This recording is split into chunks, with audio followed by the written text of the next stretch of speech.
pretty good at studying. I'm impressed. Yeah, whatever. Apparently, Joker does have a third-tier persona, and it's locked behind DLC. That is really stupid, but, you know. You've been awfully busy lately. Don't forget to eat lunch. Don't interrupt me. But yeah, that's dumb. They shouldn't have done that. As for myself, be sure to order some jelly-filled bread and... That's... Let's follow it. Yeah, let's go.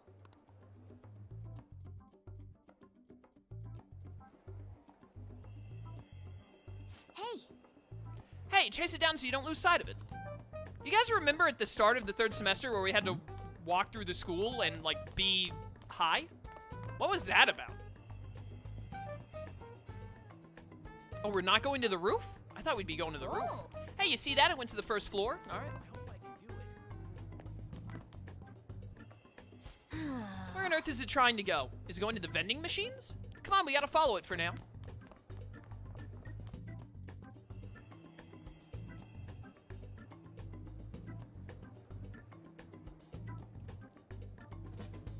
No, I'm not going to buy Joker's Tier 3 persona. I bought the battle content because I thought it was worth it. I don't plan to buy any other DLC at all.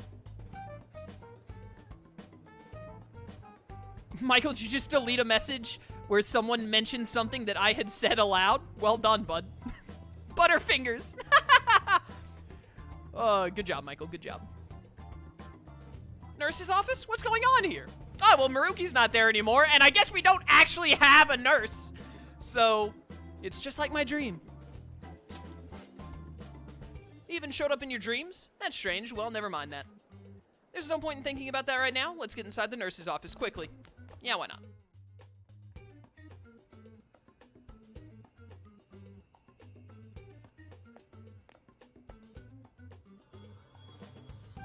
Lady Lavenza. Hello. Thank you for coming. Well, you asked me to. Oh? I thought humans exchanged common expressions such as that upon meeting. Well, it is irrelevant anyhow. Let's turn to the matter at hand. As I told you yesterday, there's something I wish to tell you. But first, please gather your other friends here. Here? You want to meet in the nurse's office? I was about to say something hilarious.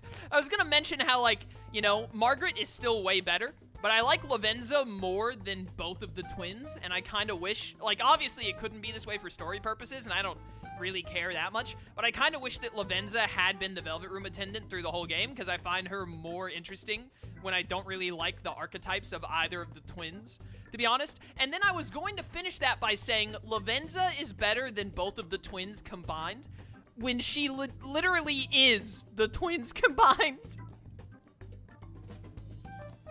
This place is filled with the cognition of bed rest. Maintaining my existence in a reality controlled by someone like Maruki is no simple feat. But the exhaustion that it induces is limited by this place's cognition, so I may converse with you all in person here. I see. Let us continue this conversation once everyone involved has convened. Until that time, I will provide my eyes a much-needed rest. Wait, rest? Lady Lavenza? She's just napping, nerd.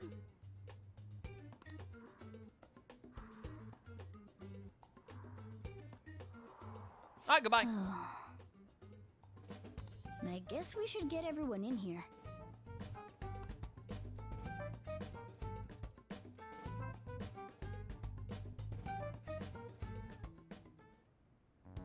Infiltration success. Does this place not have a nurse? What happens if someone gets injured? I'm rather surprised no one took notice of us. Considering how I don't have an adequate excuse for the school to approve your being here. They get put down! If you get injured in Shujin, they just shoot you on the spot. We're lucky it went as well as it did. Yeah, Ketchy is the nurse, exactly. As long as you maintain an air of confidence, you can fool just about anybody into thinking you belong. My boy! The nurse! He's here! He's here to take care of our boo-boos! I must say, though, I hadn't expected you to actually reach out to me for something like this. Well, it's just as we said before. We've accepted your offer to work together. Now's not the time to let personal stuff get in the way of our goal. But if you ever betray us again, we'll make sure you regret it. All right, then. That's no concern of mine, anyway. Remember what I told you all before. We share a mutual interest. Until Maruki is defeated, we have a deal to uphold. It appears that everyone's arrived. Does this mean you're ready to begin? Ain't that our line? Tell us what you know. Yes. I wished to speak with you about the circumstances that led this Maruki to alter reality as you know it. Lore dump! I love it. As well as the true nature of his power. Yeah, I want it for myself. You know all of that? I admit there will be a degree of speculation involved, but only to a small extent. First, I will explain the situation with the current reality. I believe that Maruki has altered the cognition of the masses. In other words, it's thought that the alterations he's made are the result of his meddling with mementos. He changed mementos? How is that even possible? How'd it come back? Wait, don't forget about our experience with the Metanav and Maruki's palace. Seems like this kind of thing has a habit of sticking around despite our expectations. Mementos is the cognition of the masses given form. If that man is truly capable of controlling individuals' cognitions, and that man were also to gain access to mementos, it would be no surprise that he could impact everyone's cognitions and affect reality itself. Could he really have done all that? I mean, it's assumed that Dr. Maruki has the power to control cognition, right? Exactly. That man's controlling of cognition. Let's see. Why don't we refer to his power as actualization? English words, thank you for following. That man's controlling of cognition. Let's see. Why don't we refer to his power as actualization? Most likely, that actualization is a power unique to a persona. In other words, this man named Maruki is... He's a persona user? That's impossible. There's no way to have a persona and a palace at the same time. Determining when Maruki first awakened to his power is wholly impossible. However, by the time he crossed your paths, there's no doubt that he was making use of his actualization, although he may have only been doing so subconsciously. Even if it is just his subconscious, he's using a persona in the real world. So, his ability to make Yoshizawa-san think she was Kasumi-chan. It was most likely through the use of actualization. Still, though, even if we assume that Maruki has unique persona abilities, such as the case with him and myself, we still need to determine how he used that power on mementos as a whole, rather than a single individual. Right. Even if there were some kind of power that could affect mementos, it's on a whole other level from what we've seen so far. A single person just shouldn't be capable of all that. That's true. Changing reality just by thinking about it isn't something humans do. It's something that, like, gods do. And what if he became such a god? What? The god of control. Indeed. The being in mementos that you all defeated was a false deity that the masses deludedly clung to. It is easy to conclude that Maruki simply took over the false god's position when it disappeared. Straight up in-game Magi level stuff. I switched our positions in the seat again! I'll become an even larger god! Took over his position? What do you mean? You see, we fired that guy by shooting him in the head, and then Maruki applied for the position, and he got it. So you're saying society thinks of Doc as a god now or something? Now, the Phantom Thieves are the ones who gained the masses' support after defeating this so-called god of control. So it would follow that the masses would turn to the Phantom Thieves next as their savior. In that case, why did they instead turn to Maruki, who did none of the work the Phantom Thieves did? Masses were invested in the Phantom Thieves, not Maruki. Wait, you what? What do you mean? We never wished for anything like this. Is that really true? It's most likely because... I mean, I didn't, but okay. I guess we chose Maruki. What? After we defeated the god of control, we wished for reality to be like Dr. Maruki described it. And it happened? I don't remember doing any wishing with you guys and Doc. I mean, when would we have even had the chance to? What about our counseling? You can't change the past, but you still want to keep your chin up and press onward. Is that the gist of it? Yeah, it sounds about right. I mean, it'd definitely be better if none of this had happened at all, but...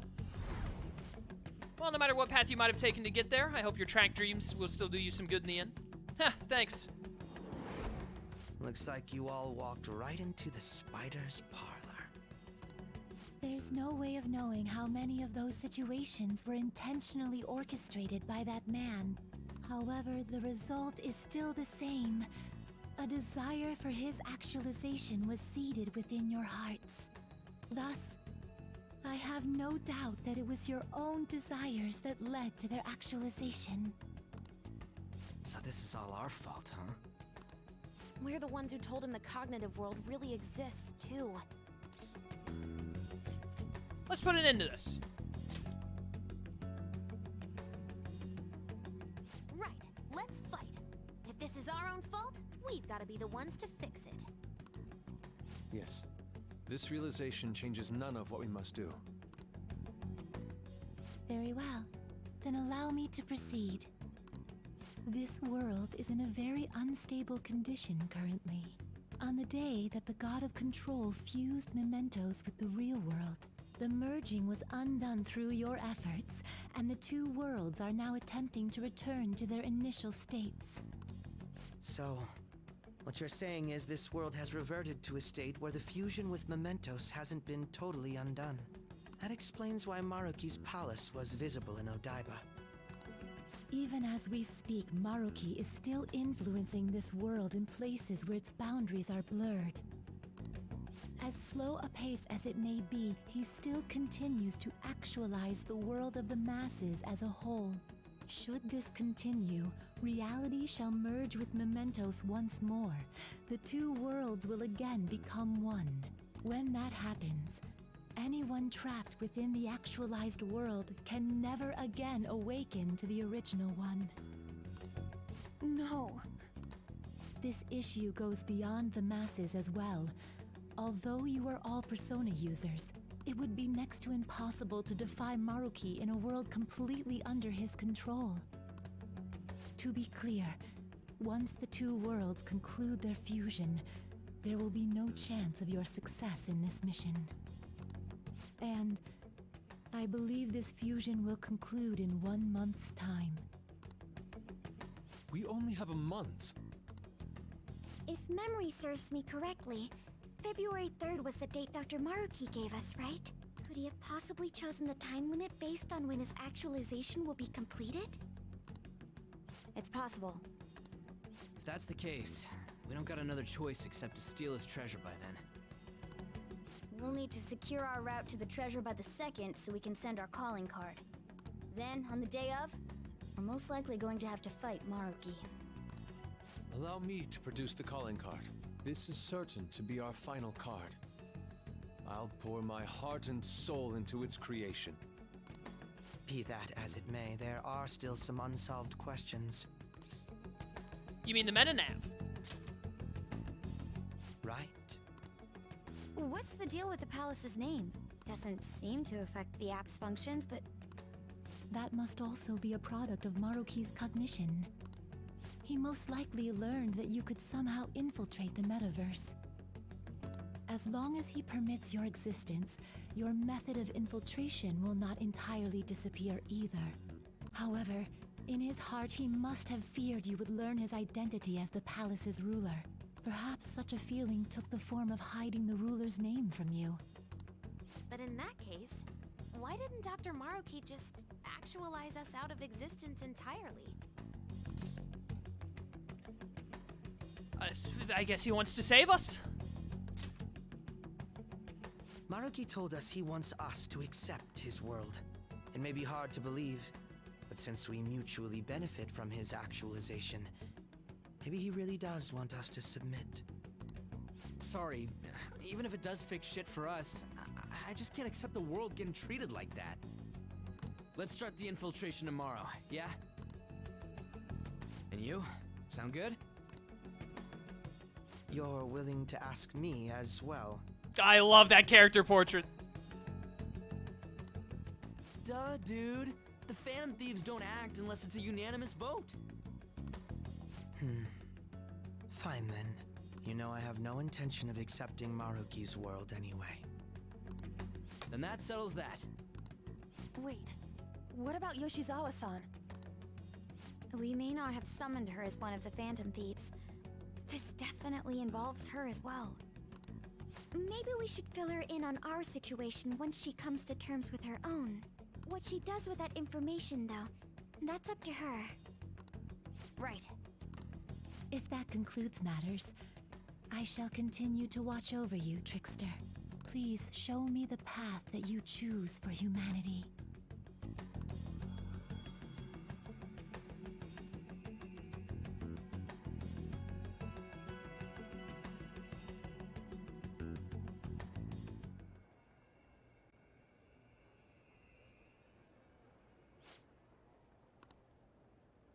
I just...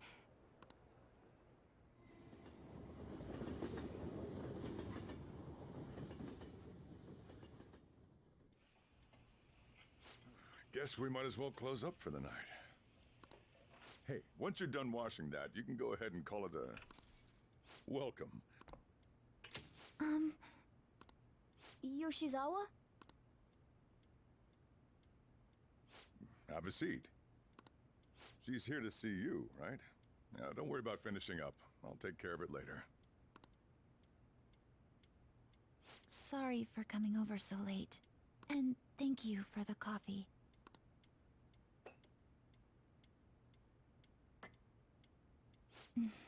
It's delicious.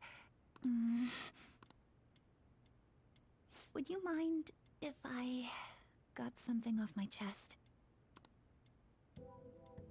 Thank you. So, to tell the truth, I saw you all go into the nurse's office today, and, I sort of eavesdropped on your conversation. About Maruki? You've all found the paths you want to take, and are following them with such confidence. Whereas, I'm simply... like Dr. Maruki said before, I ran from the truth. I couldn't handle the fact that Kasumi died because of my actions. My memories are still a bit hazy, but even when I remembered that I'm really Sumire, I didn't want to accept it. I was still running from reality, where Kasumi is gone, where I had to live for Kasumi instead of as her. You still want to run? No.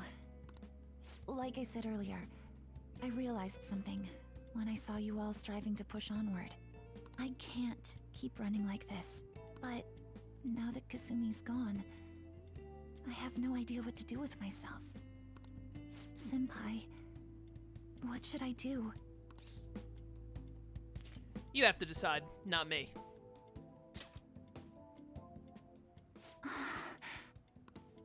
You can be awfully firm sometimes, Senpai. I will give you this decision, though. Please go back to the ponytail look. But you're absolutely correct.